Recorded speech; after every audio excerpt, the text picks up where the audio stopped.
When they asked me to do it, of course, my immediate thought was to bring Billy Idol's Rebel Yell video into the equation because of my hair and my name, but I think it's all more serious than that, isn't it? But once again, thanks everybody for having me. I am senior staff writer at Orlando Weekly. I've got friends from Orlando Weekly here with calendar editor Brendan O'Connor, editor Aaron Sullivan, and arts and food editor Jessica Young, all here. Much more creative than I am. I am somebody who just rambles a lot, which you might have noticed already. Okay, and I have a slideshow, because it's awesome, right? Look, there I am. I guess that's superfluous. Okay, so we were talking about Rebel, and today I'm mostly going to speak about Rebel, the verb, because I think it gets confusing otherwise. I don't think that I'm James Dean or Billy Idol. But basically, within the context of my profession in journalism, I've tried to bust boundaries. I've been doing this for 2 decades, and I've tried to do it in the most effective ways that I can, and while being creative about it and also being responsible about it. And I think that's the balance that I'll be speaking to today. I work as a creative journalist, and so I'm inherently rebelling. But you know, the Orlando Weekly is the alternative weekly, and alternative would I guess be synonymous with rebellion if it was more active. But you know, we do serve a position in this community, and I as the sort of political voice within that, I feel like I have a responsibility to you know, like I just said, be creative and responsible. And I'm part of the story because I'm vain as fuck. Okay. All right, so Journalistic Rebellion, Act 1, Break Magazine. This is funny. When I was in college, I studied creative writing and intellectual history because that's very practical. And in my final semester, I wrote an 18-page review of a Prince album that nobody bought, and I sent it into what was going to be a startup of an alt weekly that was owned by the Tallahassee Democrat, which is a Knight Ridder newspaper, called Break Magazine. So basically, they were doing that whole sort of we're going to do the reality bites thing and get the kids in because advertising. And so I became sort of like the face for that. I got hired on as a freelancer and then as a staff writer, and then I became the editor of the paper, and then I did things that made people angry, like devote entire issues to share. So every story had to mention share, like even every local event in the issue had to be like, share won't be there, you know? And Cher actually got a copy of it because my friend Greg, who's dead now, worked out at the same gym as Cher in LA, and he gave her one. So I win, but there were times there. I mean, when you're working at a fakely, that's what we refer to them as, the sort of corporate. Well, we were a corporate-owned weekly for a while, but the ones that are owned directly by the local daily, you have to do things that make you sad sometimes. And one of my memories is I got called into a boardroom when the Knight Ridder Brass came in, and I had to do the whole sort of Bob Dylan placard thing. You know, what's the song? Subterranean, blah, blah, blues, blah, blah. Yes. Or In Excess, you know. And so I was having to hold cards that said things like, whatever, and as if, you know, for people in suits, and it was ridiculous, and I felt horrible about myself. And then, you know, about 3 years into the enterprise, they started handing me timesheets that said, I need to know exactly what you're doing every hour. And I was like, oh, that's not really creative.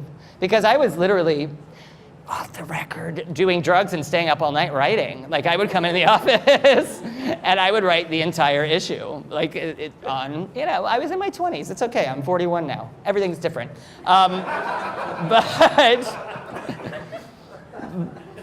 I was insulted by it, and so I walked out. And that's what this, I guess, message means. I mean, what you have to do and what you're able to put up with, what I was able to put up with in a creative but not creative field, and then deciding for yourself it's time to move on.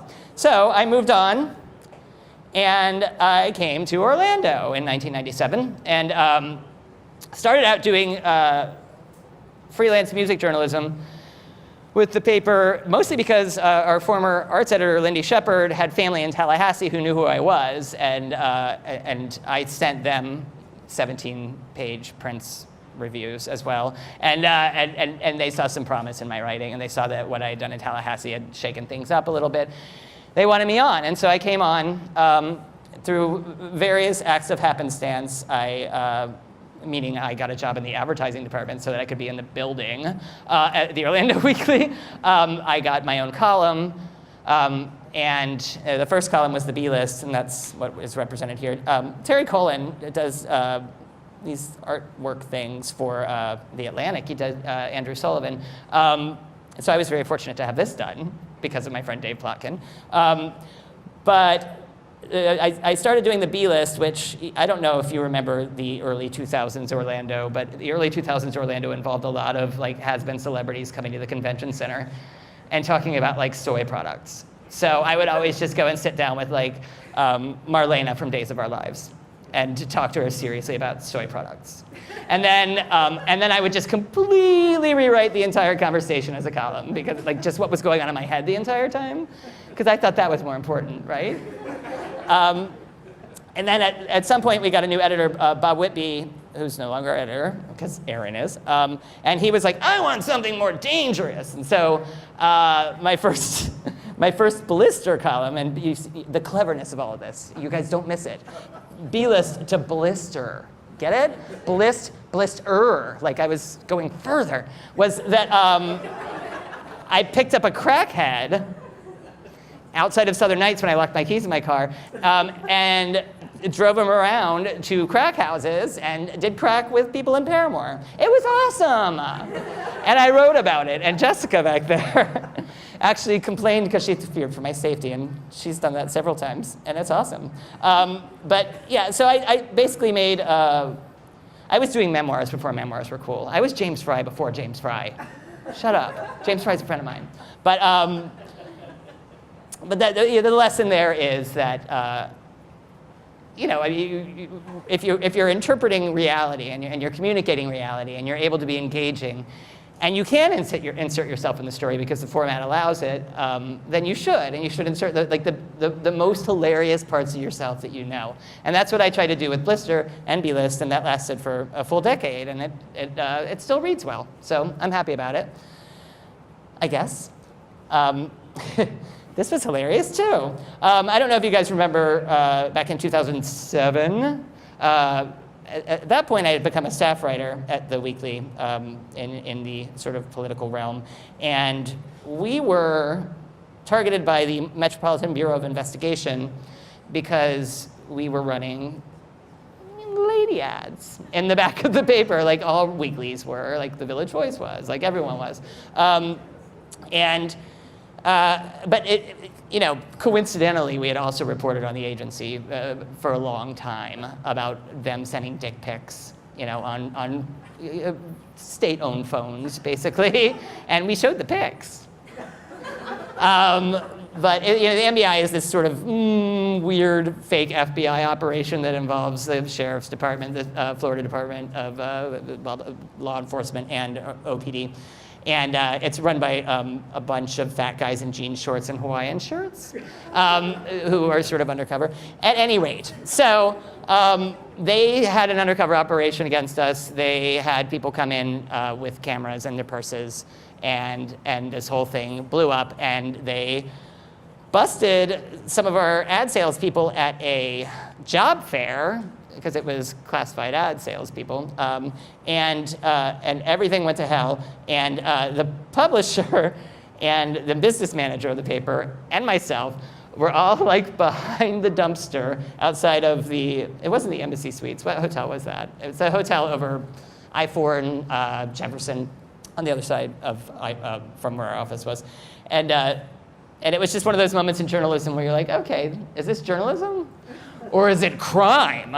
You know? But needless to say, we ended up settling in court. We won, is what it came down to. That's what we like to say anyway. So that was, I guess, a journalistic act of rebellion. We did a lot of coverage thereafter, and with this story, we won some awards for this story, because it was really important to point out the give and take between these, powerful law enforcement organizations and journalists, like journalists who aren't making any money, and just see where the balance was. And I think we figured out the balance was in a settlement in court. But okay. Oh, and then there was this. In 2005, I ran for mayor. That's a funny story. So at the time, editor Bob Whitby and news editor Jeffrey Billman took me into the office. I was just writing the column at that point, and they were like, well, there's going to be a special election for mayor. Buddy Dyer had just been indicted for election fraud or whatever for absentee ballots, and so he was immediately pulled out of office and got a mugshot and all of that. So they were going to hold a special election in, I guess it was April of 2005. It was going to be in May, and so they brought me in and they said, would you run for mayor? I was like, no, I like drinking and going out to nightclubs, and I'm sort of political on the inside, but not really. And so I talked to my friend Dave Plotkin, who made this slideshow, and we decided I would do it if I did it legitimately. So what I started doing was going to every city council meeting with every city council person, meeting with all of the sort of, I got a sort of finance guy on board. I got art people on board. I went and did fake speeches at Rollins and the Bush Auditorium. I really did it real because I was not going to be a liar. I mean, the one thing that's a thread throughout my career is I've never fucking lied, Like if I'm a mess, you'll know I'm a fucking mess. But, so I did this, and it really blew up. I mean, the Sentinel had me on the front page. I mean, it was a serious campaign. We ran a serious campaign, had serious yard signs. We did serious polling. I was doing pretty well. I got a phone call from the Sentinel on April 13th, I think it was, and they're like, what's your response to the fact that, and I was on the way home from my first debate, where my favorite quote from my first debate was, "I'm not your politician, I'm your friend." And everyone was like, oh! Yeah, everyone except for Commissioner Vicky Vargo, who was in the front row with a hole right in the front of her fucking hair. Yeah, so I was totally going to win. And I only wanted to win for 10 days so that I could change as much as I could in 10 days and be like the drunk mayor. It'd be awesome, right? But they let Buddy off the hook, which was fine. And I still actually have ballots. They printed ballots. And they were supposed to all be destroyed, but the guy who runs Greenwood Cemetery just found some this week and brought them to me. And I was like, oh my God, contraband. So that actually happened. But what that did for me as far as journalism was, by taking that risk, I was able to go into the editor's office and say, hey, I'm fucking serious, I go and I sit at these meetings and I talk to these people. And I went door to door and I had a group of people going door to door. I know what people are caring about, and I know how this operation works. So you should hire me as more than just a freelance, grunt, which is what I was being at that time. And they assigned me like you do in these positions, they assign you a story and see how you can do. And mine ended up being the fair tax situation. So I had to hang out with a bunch of Tea Party people like Neil Bortz. And that was a good time. And I heard a lot about 9/11 conspiracies. If you guys want to know, you just talk to me later. But yeah, so that's pretty much how, but I guess by that journalistic act of rebellion, I became a journalist. Okay, here's where things get sad. In 2007, that's when Amendment 2 was starting to be talked about. I was in a long-term relationship with my husband, Alan, and I came up with the idea that if they're going to take away our rights and enshrine in the Constitution a ban on gay marriage, then I'm going to try and find every possible way that I can protect myself. And so I wrote a story about it, and we published a story, this one, Matrimony, of us kissing on the cover. And you won't believe it, but we got pulled out of places, distribution-wise, because men kissing. It seems a little different now in 2014, but that was 2007. And it was, it was a pretty political story, and things didn't go our way in that election, and it was really hard to be excited about the Obama victory when I knew that I was kicked under the fucking car by, 62% of the population. So that's all well and good. Fast forward to 2012, my husband killed himself in our backyard in front of me, and I didn't know that I ever wanted to write about it. In fact, when the police came and they put the tape up and my staff and everyone came and surrounded me, I said to everyone, including the police, I don't want this to be news, because it's just bottom feeding, cameras everywhere. And I'm a public enough person that it could have been a public interest situation, and I didn't. Fortunately, nothing happened. I know enough people in the industry that nobody did anything about it. And so I waited a year, and last year, on the anniversary of April 8th, he killed himself on Easter Sunday. So April 10th, 2013, I published the story about it, Till Death Do Us Part. Basically, it was a follow-up to me actually stepping outside of my box of my job and going up to Tallahassee to yell at the fucking Senate to make a domestic partnership bill statewide that involved actual estate issues, instead of just, you can visit them in prison. You can visit them in the hospital. You can have these 6 or 7 rights, I went to beg for scraps, and I wanted to share my personal story. I've always shared my personal story. It made no sense not to share it at this point. So I shared it in Till Death Do Us Part. This went viral. I ended up being interviewed on national satellite radio on WKMG, on Lauren Rowe's Flashpoint show, and we got basically more hits than we've ever had for any story on the web. And I hate to quantify the death of my husband with hits, but I don't think it's his death that I'm talking about. It's the issue. And how are you communicating the issue? And if you're communicating an issue as yourself, with tears in your eyes, then people are going to listen, I'm sure this might not be helpful to any of you, but to me, it meant the world. It was liberating in its own psychological sense, but it was also very important. They always say hearts and minds, and you're like, oh, I hate that, it's a bumper sticker. But it's really important to have, if you have a place to say something, if you have a place to make a difference, to do it, even if it hurts, and it did fucking hurt. I mean, I was interviewing with legendary activist Michelangelo Signorile on his radio show, and I turned off the lights in my office, and I climbed under my desk and sat in fetal position for the entire interview, because it was a lot of, well, how did you feel at that moment? How would you feel at that moment? But you have to do it. And so it was an important thing, and I've never been shy about using. I've been on more covers of the Weekly than anybody, actually.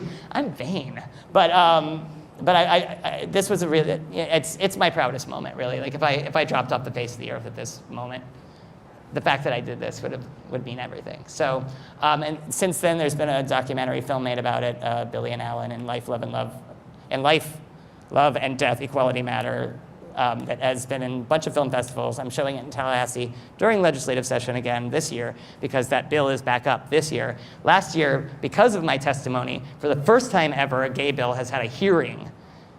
Just a hearing, one hearing in a Senate committee. One fucking hearing. Most bills have 3 to 5. So we're keeping the pressure up. I'm not afraid to mix politics and profession when it comes to things like basic human dignity. That's my stance on that. Okay. Back to lighter notes. This is an interesting thing. I've been in this business long enough that a lot of my sources are my friends. And if you're doing investigative reporting, or you're doing political reporting and that kind of thing. It's a sources versus allegiances kind of situation sometimes. So there's a balance that you have to play. And then there's also your audience. You want to be genuine to your audience. So for me, these are two examples. The Live, Work, Pay was a story about a girl named Abby Pfeiffer who got totally run down by one of those dumb O-carts things down here at the intersection of Orange and Central, I think it was. And the guy who ran that company totally didn't have insurance. While she was in the hospital, Dan Newland showed up at her side. Then he passed the case off to John Morgan. And Buddy Dyer was funding the O-carts premise as some sort of like, ooh, green, transportation situation. So I had all these sources that like these people I have to talk to. And this poor woman who's still paying off $50,000, she got no money out of this. They dropped her case. The Morgan dropped her case, So that was tough, and I got a lot of shit for it from, both Dyer and from Morgan for writing it. They're like, that's not even a story, but it is a story. Like if somebody is busted by a system that's funded by the government, like busted up for the rest of their life, I think that's a story, So I'll do that. This Finding Chris came out last fall, right after Charlie Crist announced, and I was sort of promised an interview with him, and so I went over to Tampa. And my source on that was Bob Poe, who's his sort of bundler, and a big Democratic guy. He used to be the state Democratic chair. And I was literally staying at a hotel right next to his condo. And I never got the interview. And so the whole story is just about how awful the campaign situation was and like the setup was. So they were like, well, go stalk him. Just go sit outside. And he's supposed to walk to his announcement. Maybe you can just, do a walk and talk.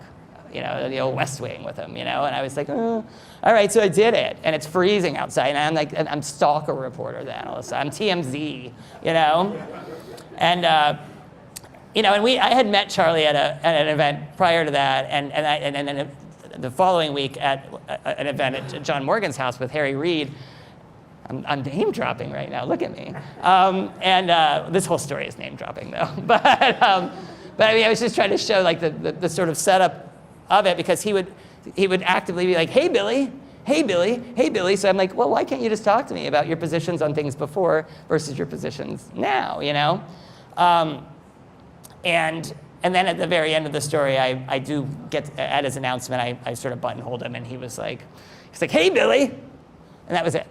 All I ever got from Charlie Crist was a hey Billy. And then he ended up giving an interview to Watermark because Tom Dyer, who runs Watermark, is best friends with Bob Poe, who's best friends with John Morgan, who's running the Charlie Crist campaign. And it's all an inner circle and Illuminati. But so. All right, and we're getting close to the end here, guys. This is me taking notes at a protest outside of Occupy, if I remember correctly.